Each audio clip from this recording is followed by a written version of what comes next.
ఓం శ్రీ గురుభ్యో నమః. ఓం శ్రీమాత్రే నమః. జూలై నుండి డిసెంబర్ వరకు కూడా మేషాది ద్వాదశ రాశుల వారికి ఈ 6 నెలల పాటు కూడా గ్రహ సంచార వీక్షణం ఏ విధంగా ఉండబోతుంది, వాళ్ళకి వృత్తి, ఉద్యోగ, వ్యాపార, ఆరోగ్య, కోర్టు, శుభ కార్యక్రమాలు ఏ విధంగా ఉండబోతున్నాయి, ప్రత్యేకంగా విద్యార్థులకు ఏం జరగబోతుంది, ఇవన్నీ కూడా గోచారరీత్యా చెప్పబడే ఫలితాలు. బర్త్ చార్ట్ కాదు. బర్త్ చార్ట్ అంటే పర్మనెంట్ రిజల్ట్స్. ఈ 6 నెలల పాటు కూడా ఈ గోచారరీత్యా ఏ విధంగా నిర్ణయాలు తీసుకోవాలి, ఎలాంటి జాగ్రత్తలు తీసుకోవాలి, ఎలాంటి నిజాలు తెలుసుకోవాలి. నిజం తెలుసుకుంటేనే జాతకం, నిజం తెలుసుకోకపోతే జాతకం లేదు. ఎక్కడైతే నెగిటివ్ తెలుసుకొని ఆ నెగిటివ్ని మనం పాజిటివ్ చేసుకోవడం ఎలాగా, ఆ నెగిటివ్ని మనం ఓవర్కమ్ చేసుకోవడం ఎలాగా అనేది తెలుసుకుంటేనే మనకు మంచి జరిగే అవకాశాలు ఎక్కువ ఉంటాయి. అంటే అసత్యం ముసుగులో ఉండకూడదు. సత్య దూరం చాలా ఇంపార్టెంట్. ఇక్కడ సత్యం తెలుసుకోవడం చాలా ఇంపార్టెంట్. ఎక్కడైతే నెగిటివ్ ఉంటుందో దాన్ని మనం పాజిటివ్ చేసుకోవడం ఎలాగా అనే విషయాలన్నీ కూడా జాగ్రత్తగా గమనించాలి. బర్త్ చార్ట్కి గోచారానికి లాట్ ఆఫ్ డిఫరెన్స్ ఉంటుంది.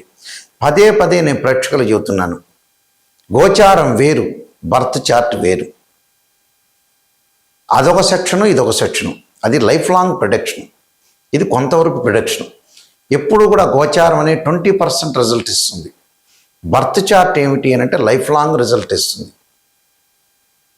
ఈ గోచారంలో మనం ఎందుకు చూడాలి 20% రిజల్ట్ అంటే, ఎక్కడ కూడా అవాంతరం జరగకుండా, వచ్చే అదృష్టాన్ని మనం పోగొట్టుకోకుండా, వచ్చే దురదృష్టం అనే దాన్ని దురదృష్టాన్ని తగలకుండా, రాకుండా, ఒకవేళ వస్తే కూడా దానికి ఏం చేయాలనేది, ఎలాంటి నియంత్రణ చేయాలి, ఎలాంటి పరిహారాలు చేయాలి తెలుసుకోవటానికే గోచారం. అందువల్ల ఈ గోచార ఫలితాలు ఈ 6 నెలల పాటు ఏ విధంగా ఉన్నాయో ఒకసారి తెలుసుకుందాం.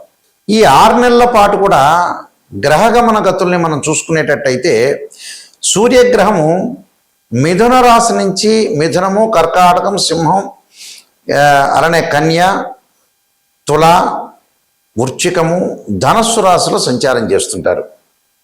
అంటే మిథున రాశి నుంచి ధనస్సు రాశి వరకు రవి సంచారం. అలానే బుధుడు కూడా మిథున రాశిలో ఉంటాడు జూలైలో. అలానే డిసెంబర్ వరకు కూడా ధనస్సు రాశికి చేరుతాడు. అంటే మిథునం, కర్కాటకం, సింహం, కన్య, తుల, వృశ్చికము, ధనస్సు. అంటే రవి బుధులు ఇద్దరు కూడా మిథునం నుంచి ధనస్సు రాశి వరకు ఉంటారు. అలానే శుక్రుడు వచ్చేటప్పటికల్లా సింహరాశిలో సంచారం చేస్తాడు జూలైలో. సింహం, కన్య, తుల వరకు ఉంటాడు డిసెంబర్లో. అలానే కుజుడు వచ్చేటప్పటికల్లా వృషభం నుంచి సింహం వరకు, అంటే వృషభం, మిథునం, కర్కాటకం, సింహం. రాహు డిసెంబర్ 6వ తారీఖున మారతాడు. కుంభరాశి నుంచి మకర రాశిలోకి సంచారం చేయటం. కేతు వచ్చేటప్పటికల్లా సింహరాశి నుంచి కర్కాటక రాశిలోకి సంచారం చేయటం జరుగుతుంది. శని వచ్చేటప్పటికల్లా శని మీన రాశిలోనే ఉన్నాడు, వక్రగతిలోకి వెళ్ళిపోతాడు. ఎప్పుడు వక్రగతిలోకి వెళ్తాడు? జూలై 27 నుంచి వక్రారంభం ప్రారంభమవుతుంది. ఎప్పటి వరకు ఉంటారు? డిసెంబర్ 11వ తారీఖు వరకు ఉంటాడు. 10వ తారీఖు నైట్ వరకు. 11వ తారీఖు నుంచి మళ్ళీ అదే మీనరాశిలో వక్ర త్యాగం అయిపోతుంది. ఎప్పుడైతే నేను చెప్పిన 27లో వక్రస్థితిలోకి వెళ్ళిపోతాడో, డిసెంబర్ వరకు వక్రస్థితిలో ఉంటాడు. 11వ తారీఖు తర్వాత 11వ తారీఖు నుంచి మళ్ళీ వక్రస్థితి అనేది పోయి సాధారణ స్థితికి మీనరాశిలో చేరుకుంటాడు. గురువు వచ్చేటప్పటికల్లా అక్టోబర్ 31 వరకు కర్కాటక రాశిలో ఉండి, అంటే 30వ తారీఖు వరకు కర్కాటక రాశిలో ఉండి 31వ తారీఖు నుంచి అతిచారంతో సింహరాశిలోకి వెళ్ళిపోతాడు. ఎప్పటి వరకు ఉంటారు? డిసెంబర్ 11వ తారీఖు వరకు ఉంటాడు. ఇక్కడ డిసెంబర్ 13వ తారీఖు వరకు ఉండి మళ్ళీ గురువు అదే సింహరాశిలో వక్రారంభం ప్రారంభమవుతుంది.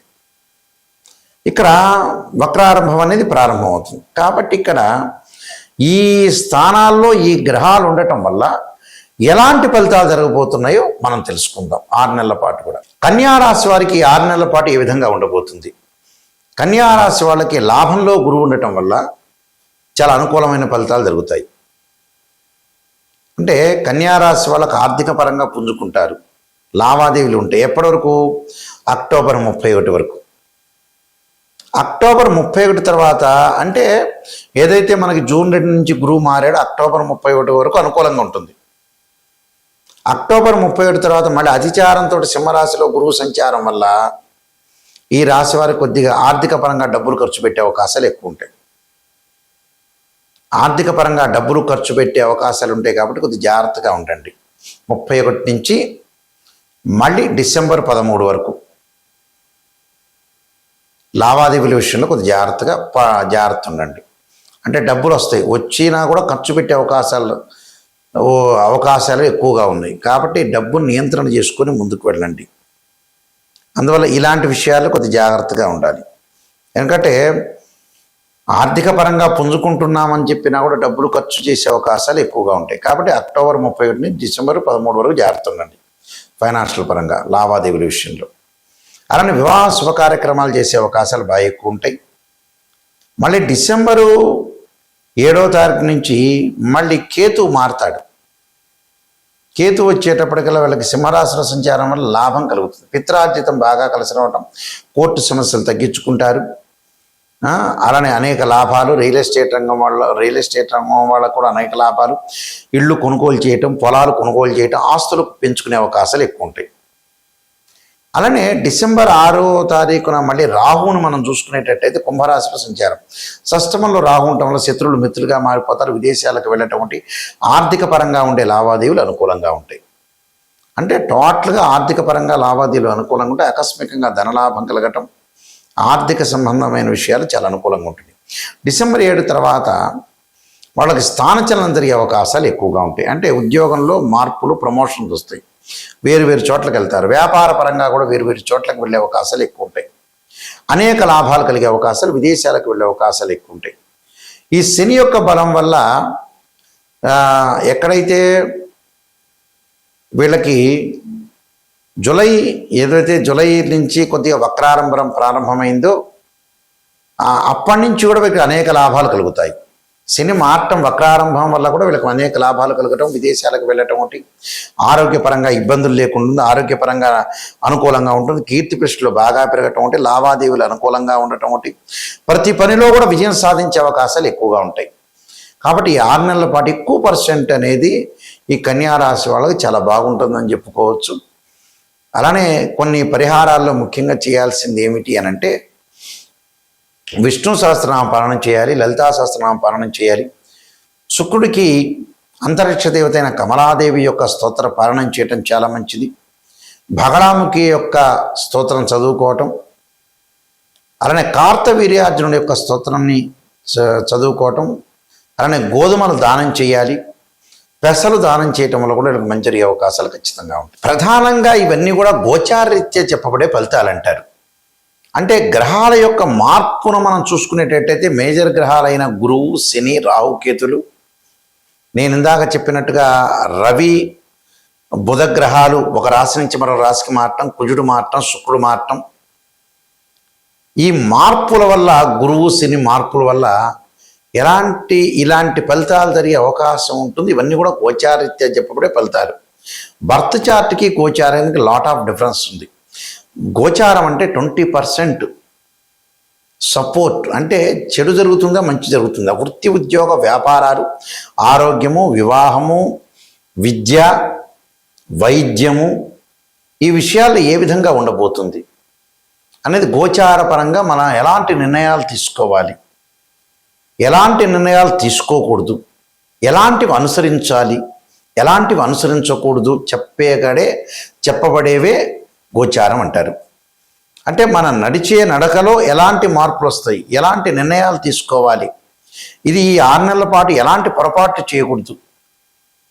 అంటే ఈ 6 నెలల పాటు ఇలాంటి చాలా జాగ్రత్తగా చూసుకోండి. ఆరోగ్యం అంటే కొద్దిగా భగవంతుడి యొక్క ఆరాధన చేయాలి, వైద్యుడిని సంప్రదించాలి, జాతకపరంగా ఎలా ఉందో అని చూపించుకోవాలి. బర్త్ చార్ట్ చాలా ఇంపార్టెంట్. ఇది 20%, బర్త్ చార్ట్ 80%.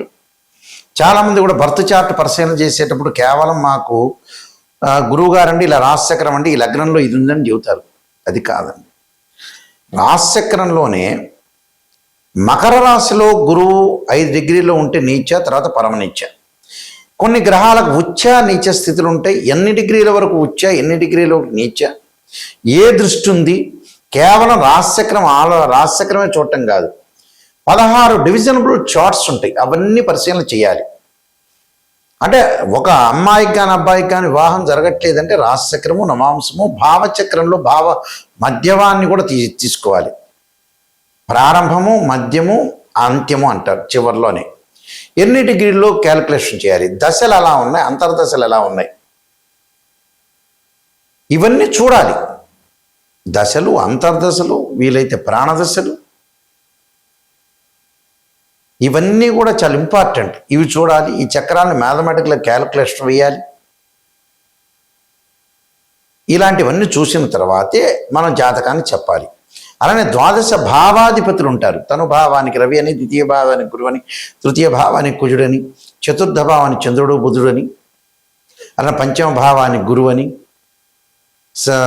షష్టమ భావానికి కుజుడని, ఇలాంటి భావాలన్నీ మనం చూడాలి. భావాధిపతులు, రాస్యాధిపతులు, ఆ గ్రహం ఏ స్థానంలో ఉంది, ఈ మూడింటిని కూడా అనాలిసిస్ చేయాలి. మళ్ళీ దృష్టి, జాతకంలో ఏమైనా కాలసర్ప దోషం ఉందా, సర్పదోషం ఉందా, పునర్భవ దోషం ఉందా, మాంగళిక దోషం స్త్రీలకు ఉందా, వివాహపరంగా ఉండే దోషాలు ఏమైనా ఉన్నాయా, ఆరోగ్యపరంగా ఇబ్బందులు ఏ విధంగా ఉండబోతున్నాయి, ఉద్యోగపరంగా రవి ఎక్కడున్నాడు, ఇలాంటి అన్ని గ్రహాలని కూడా అనాలిసిస్ చేయాలండి. అనాలిసిస్ చేయాలంటే ఆస్ట్రాలజీ పరంగా చాలా జాగ్రత్త అనాలిసిస్ చేయాలి. అనాలిసిస్ చేస్తేనే మనకు తెలుస్తుంది యాక్చువల్గా. అయితే మమ్మల్ని అప్రోచ్ అయ్యే వాళ్ళు ఎవరైనా సరే నిజాన్ని తెలుసుకోండి. నిజం అనేది నిప్పు లాంటిది.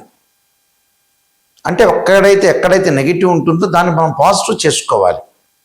నా దగ్గరికి వచ్చిన వాళ్ళు ఎవరైతే ఉన్నారో, ఎవరైతే వస్తారో వాళ్ళందరికీ కూడా, మీకు ప్రేక్షకులందరికీ కూడా ఒక ముఖ్య గమనిక, అందరూ కూడా వాయిస్ రికార్డింగ్ పెట్టుకోండి. నేను చెప్పేది వాయిస్ ఎందుకు రికార్డింగ్ పెట్టుకోమంటున్నా అంటే మళ్ళీ రిపీట్ వినే అవకాశం ఖచ్చితంగా ఉంటుంది. అది నేను నెగిటివ్ చెబుతున్నానా, పాజిటివ్ చెబుతున్నా తెలుసుకోండి. కానీ ఖచ్చితంగా నెగిటివ్ తెలుసుకోవాల్సిందే. పాజిటివ్ తెలుసుకునేటట్టయితే మీకే తెలుస్తుంది జాతకం. మా కన్సల్టింగ్ ఫీజు ఇవ్వక్కర్లా. నెగిటివ్ గురించే రాబోయే రోజుల్లో వృత్తి, ఉద్యోగ, వ్యాపారాలు ఎలా ఉండబోతున్నాయి, ఆరోగ్యపరంగా నిజం తెలుసుకోవాలి, ఉద్యోగపరంగా నిజం తెలుసుకోవాలి, వ్యాపారపరంగా నిజం తెలుసుకోవాలి, వివాహపరంగా కూడా నిజం తెలుసుకోవాలి. నిజం తెలుసుకోలేదనుకోండి మనం మోసం చేసుకునే వ్యక్తులం అవుతాం. అంటే స్వయంకృత అపరాధం. మనం మోసం చేసుకొని మనం బ్లేమ్ చేసుకున్నట్టు అవుతాం. నిజాన్ని తెలుసుకోవాలి. సత్యదూరం అంటారు చూసారా, అలా నిజాన్ని తెలుసుకొని మనం ముందుకెళ్తే మన జీవితం లైఫ్ బాగున్నట్టే. ఎక్కడైతే నెగిటివ్ ఉంటుందో దాన్ని పాజిటివ్ చేసుకుని ముందుకెళ్తే మనకు మంచి జరిగినట్టే. అందువల్ల ఇన్ని డివిజనబుల్ చార్ట్స్ చూడాలి. కేవలం రాశిచక్రంతో తెలియదు. రాశిచక్రంలో లేని నవాంశంలో తెలియవచ్చు, నవాంశంలో తెలియవచ్చు. అలానే వృత్తిరీత్యా మనం ఎలా తెలుసుకోవాలి, రాశిచక్రము, దశమాంశము, భావచక్రం, దశలో అంతర్దశలు. సంతానపరంగా ఎలా తెలుసుకోవాలి, రాశిచక్రం, సప్తమాంశం, భావచక్రం, దశలో అంతర్దశలు. ఈ మోడల్లో మనం అనాలిసిస్ చేయాలి. ఈ మోడల్లో దశలు, అంతర్దశలు, ఒక్కొక్క లగ్నానికి మంచి దశలు ఉంటాయి, చెడ్డ దశలు ఉంటాయి. ఏ దశలు కలిసి వస్తాయి, ఏ అంతర్దశలు కలిసి వస్తాయి అనేది కంప్లీట్గా ఆస్ట్రాలజీ పరంగా అనాలిసిస్ చేయాలి. చాలామంది కూడా కంప్లీట్గా అనాలిసిస్ చేయకుండా ఏదో గొప్పలు చెప్పడం. ఒక్కటి గుర్తుపెట్టుకోండి, ఫేక్ అనేది గమనించండి. ఇప్పుడు చెబుతున్నారు ఉదాహరణకి, ఈశాన్యంలో ఉప్పు దీపం పెట్టండి, ఆ ఉప్పు దీపంతో కోటీశ్వరులు అవుతారట. ఎంతమంది ఉప్పు దీపాలు పెట్టారు, ఎంతమంది ఉప్పు దీపం పెట్టిన అన్ని నగరాల్లో అందరూ కోటీశ్వరులు అయ్యారా? అది రాంగ్ సంబంధించినవి. అంటే రాంగ్ రెమెడీస్ అని అర్థం. అలా కాదు, జాతకంలో నిజాన్ని తెలుసుకోవాలి. ఒకడేమో ఎలా చెబుతున్నాడంటే చూడండి, కొంతమంది ఎలా చెబుతున్నారు ఆస్ట్రాలజర్స్ కూడా, వాళ్ళు నిజమైన ఆస్ట్రాలజర్స్ కాదు. నిమ్మకాయ కోయండి, దాని మీద ఉప్పు వేయండి, కుంకుమ వేయండి, మీ ఎదురు మీ ఇల్లు ఉంటుంది వాళ్ళ దగ్గర పెట్టండి అంటాడు. వాడి డబ్బు వచ్చితే వీళ్ళకి చేరుతుందట. చూడండి ఎంత విచిత్రమైన రెమెడీస్ చెప్తున్నారు. అవి కాదు. ఎప్పుడైనా సరే రెమెడీస్ అనేవి వేరే ఉంటాయి. అది మంత్రశాస్త్రంలో ఉంటుంది. వేదం ఏం చెప్పింది, యజ్ఞ యాగాది క్రతువులు అభిషేకాలని చెప్పింది. లేదా ఆ మంత్రాన్ని చదువుకోవటం ఇంట్లో మీరు భగవంతుడి యొక్క మంత్రాన్ని, స్తోత్రాన్ని పారాయణం చేసుకోవటం, ఇలాంటి మంత్రాలు చదువుకుంటే చాలా మంచిది. అందువల్ల ఇవన్నీ గమనించండి. ఎవరెవరిని చెబుతున్నారు? ఆస్ట్రాలజీ పరంగా మ్యాథమెటికల్ క్యాలిక్యులేషన్ మోస్ట్ ఇంపార్టెంట్. మేము వంశపారంపర్యంగా చెప్పే వ్యక్తులం. నేను 15 బుక్స్ రాశాను. కాలసర్పయోగము, కాలసర్పయోగ చంద్రిక, రాహుకేతులు, ఛాయాగ్రహాలు, స్వప్నశాస్త్రం, బృహత్పరిహార సింధు, అలానే జాతక చంద్రిక, వివాహ మార్తాండము, స్వప్నశాస్త్రము, పుత్రగణపతి వ్రతము, ఇలాంటి నెంబర్ ఆఫ్ ఆస్ట్రాలజీ, అలానే prediction of astrology, transit of planets, ఇలాంటి నెంబర్ ఆఫ్ బుక్స్ రాశాయి. అలానే నవగ్రహ దోషాలు పోవడానికి ద్వాదశ మహావిద్యల యొక్క సూత్ర పరణాలు, ఇవి మా దగ్గర దొరుకుతాయి. ఇవన్నీ కూడా మోహన్ పబ్లికేషన్ వారు రాజమండ్రి వాళ్ళు ప్రింట్ చేశారు. వాళ్ళ దగ్గరైనా మేము పుస్తకాలు తీసుకోవచ్చు. రాజమండ్రిలో కోటగుమ్మంలో మోహన్ పబ్లికేషన్ అతి పెద్ద పబ్లికేషన్ ఉంది. వాళ్ళ దగ్గర కూడా మీ మా బుక్స్ దొరుకుతాయి. కాబట్టి మా వెబ్సైట్ www.nayakanti.com, www.nayakanti.in చూడండి. నిజాన్ని తెలుసుకునే వాళ్ళు మాత్రమే మాకు ఫోన్ చేయండి. నిజం తెలుసుకున్నారనుకోండి మీకు మంచి జరిగే అవకాశం ఉంటుంది. నా ద్వారా, నాయకంటి గారి ద్వారా 10 మంది బాగుపడితే కూడా అయ్యో వీళ్ళు నా ద్వారా బాగుపడ్డారని మాకు కూడా సంతృప్తి అవుతుంది. ఎందుకంటే మనిషి బతికేది లేదు, ఉండేది లేదు. ఏ రోజైనా కూడా బ్యాగ్ సర్దుకొని వెళ్ళిపోవటమే. 55 ఏళ్ళు 60 ఏళ్ళు రాగానే మనిషి ఉండేది ఏం లేదు. మనకి ఎప్పుడూ మనం ఎవరికి కూడా పాపం చేయకూడదు, ఎవరికి నష్టం చేయకూడదు. కర్మ ఫలితం అంతా కూడా అనుభవించే అవకాశం ఉంటుంది. కాబట్టి జాగ్రత్తగా మనం ప్రతి వాళ్ళని మంచిగా చూడాలి, మనం మంచి మార్గంలో నడవాలి, మనం మంచి నిర్ణయాలు తీసుకోవాలి, భగవంతుడి యొక్క ఆరాధన చేయాలి, గురువులను గౌరవించాలి. ఇది చాలా ఇంపార్టెంట్. అదే చాలామంది కూడా చదువుకున్నా కూడా బ్రెయిన్ మెచ్యూరిటీ వాల్యూస్ పెరగదు. చూడండి, చాలామంది కూడా రకరకాలుగా పెరగకుండా ఉండేవాళ్ళు చాలామంది ఉన్నారు. అందువల్ల బ్రెయిన్ అనేది పెంచుకోవాలి. ఎక్కడ మిస్టేక్ చేస్తున్నా స్త్రీయ లోపం పెరుగుట పెద్ద విద్య, లోపం ఎరిగిన వాడే పూర్ణుడవుతాడు. అలాంటి విషయాలు చాలా జాగ్రత్తగా చూసుకోండి. నేను ముందుగానే మీకు ఆ పరిహారాలని చెప్పి ఆ పరిహారాలు మీరు పాటించండి. పాటిస్తే మంచి జరుగుతుంది. ఏదన్నా ఫోన్ చేయాలంటే స్క్రీన్ మీద స్క్రోలింగ్ అవుతున్న నెంబర్ ఉంటుంది. ఆ నెంబర్ డైరెక్ట్ నా దగ్గరికే వచ్చేస్తుంది. నేనే మీతోటి క్లియర్గా మాట్లాడతా. నేను జాతకం చెప్పేటప్పుడు కూడా వాయిస్ రికార్డింగ్ అనేది పెట్టుకోండి. మళ్ళీ వాయిస్ రికార్డింగ్ అనేది పెట్టుకుంటే ఏంటంటే వీళ్ళు రిపీట్గా వినే అవకాశం ఉంటుంది. నిజాన్ని తెలుసుకునే వాళ్ళు మాత్రమే నాకు ఫోన్ చేయండి. మీ అందరికీ కూడా పరమేశ్వరుడి యొక్క కరుణాకటాక్షం ఉండాలని ఆశిస్తూ సర్వే జనా సుఖినో భవంతు.